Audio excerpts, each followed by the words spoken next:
স্কুলের পাশ দিয়ে যাচ্ছিলাম, যেতে যেতে স্কুলের কথা খুব মনে পড়ে গেল।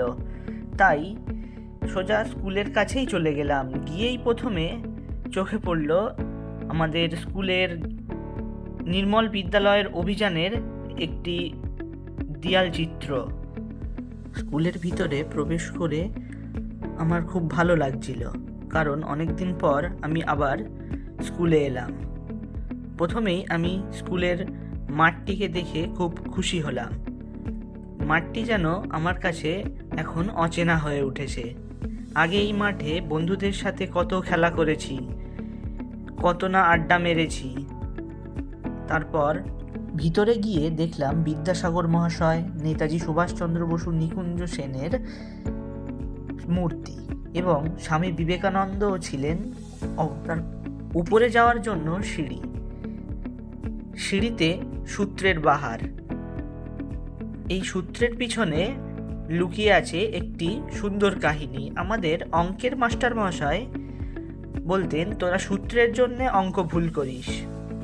তাই তিনি প্রধান শিক্ষক মহাশয়কে বলে আমাদের সিঁড়িতেই অঙ্কের সূত্রগুলো লিখে দিলেন, যাতে আমরা যেতে আসতেই পড়তে পারি এবং মুখস্থ করতে পারি। সিঁড়ি দিয়ে উপরে এসে বাম পাশে অডিটোরিয়াম রুম। এই অডিটোরিয়াম রুমেই আমরা আমাদের বিভাগীয় অনুষ্ঠান পালন করতাম সব বন্ধুরা একসাথে মিলে। এরপর অডিটোরিয়ামের অপর প্রান্তেই ছিল 12-এর ক্লাসরুম। এই 12-এর ক্লাসরুমই ছিল আমাদের শেষ পঠন পাঠনের স্থান। এইখানে বসে বসেই আমরা বন্ধুদের সাথে কত হাসি মজা করেছি। টিকে আমরা যেভাবে ছেড়ে গেছিলাম ঠিক তেমনই ছিল। আস্তে আস্তে আমরা পাশের 9-এর ঘরে চলে গেলাম। ঘরটিতে আমাদের অনেক স্মৃতি জড়িয়ে আছে।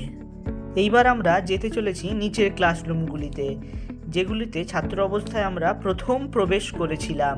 এই বারান্দাটাতে সবসময় যেন কাদের একটা ভিড় লেগে থাকতো। সেই ভিড় আজ আর নেই। সিঁড়ি দিয়ে উঠেই এই ঘরটি আমার কাছে অত্যন্ত আবেগের, কারণ আমি প্রথম যেদিন স্কুলে এসেছিলাম সেই দিন 5-এর এই ঘরটিতেই বসেছিলাম।